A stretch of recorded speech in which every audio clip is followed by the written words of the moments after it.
and retired pediatric neurosurgeon and Trump campaign advisor, Dr. Ben Carson. Dr. Carson, thanks so much for joining me. I appreciate it. Absolutely. My pleasure, Jake. So there are now two new accusations against Donald Trump this afternoon. I should point out CNN has not been able to independently verify. One woman telling the Washington Post that Mr. Trump put his hand up her skirt and touched her private parts in the early 1990s. Another woman who you just heard, she was a contestant on The Apprentice. She said in 2007, Mr. Trump kissed and touched her against her will and against her stated wishes. That is 7 accusers who have come forward publicly. What's your reaction, sir? Sexual abuse is a horrible thing. It's an abominable thing. I've said that many times. But I believe that the place where this kind of thing is to be handled is in our court system. It's not to be aired out in public on television. That's not the appropriate mechanism for dealing with these kinds of things. This morning you seemed frustrated when you were asked by Katty Kay of the BBC if the women accusing Mr. Trump of sexual assault were lying. You said, quote, "It doesn't matter whether they're lying or not. What matters is that the train is going off the cliff." A reference to your larger concerns about what's going on with the United States of America. There are a lot of people out there, however, who think the issue of sexual assault and sexual abuse, as you just stated, is very important. Do you think whether Mr. Trump did these things is unimportant? No, I think that's a misunderstanding of what I'm saying. What I'm actually saying is we have some amazingly important issues going on right now. You know, a $20 trillion national debt, an even bigger, you know, deficit that is continuing to go on, and it's going to terribly affect our children and our grandchildren. The immigration issues, the terrorism issues. I mean, isn't that what the presidential election is about? It's not about these other issues. Now, you know, I welcome, and I've said it many times, I welcome a discussion about character, about morality, about right and wrong. And I think we should be doing that all the time, not just at the time of a presidential election. So yes, it's incredibly important. It's what my life is built around.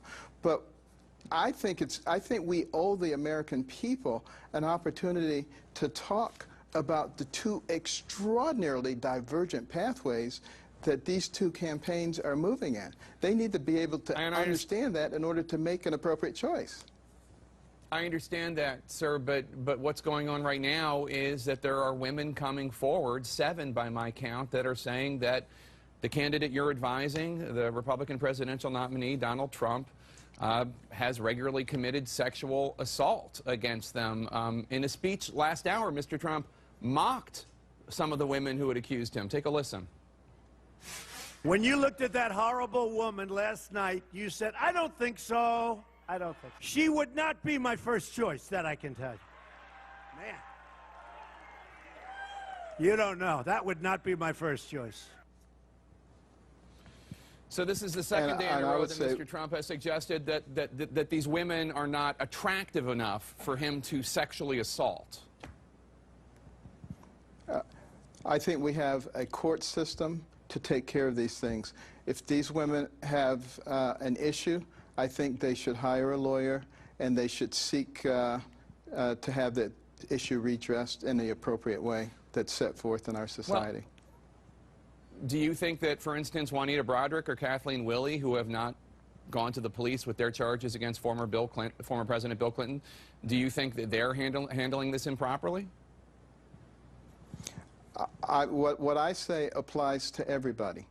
We have a mechanism for dealing with these things.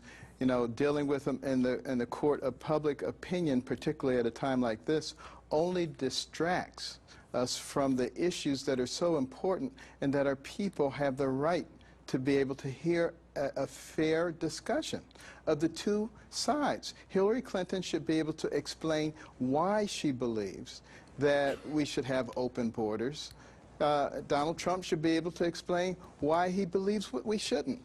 Hillary Clinton should be able to explain why she wants to raise taxes. Donald Trump should be able to explain why he wants to lower taxes. These are big issues. I understand that. You know, it's not that character isn't important. It's not that character isn't important. Dr. Carson, you've been married for 41 years. As far as I can tell, you're a good man and you've been a good husband and good father. Does it not bother you at all to hear this rising group of women talk about the sexual assaults that they allege that Donald Trump committed against them? It must bother you. Of course it bothers me. All of it bothers. There's so many things in our society that bothers me. Some of the music, some of the lyrics, the things that we're putting out in front of our young people all the time that is eroding our sense of morals and values. Of course it bothers the heck out of me. But at the same time, it also bothers me that our country is in such trouble and people don't seem to care. All right, Dr. Ben Carson, thank you so much. I appreciate your time, sir. Have a good weekend.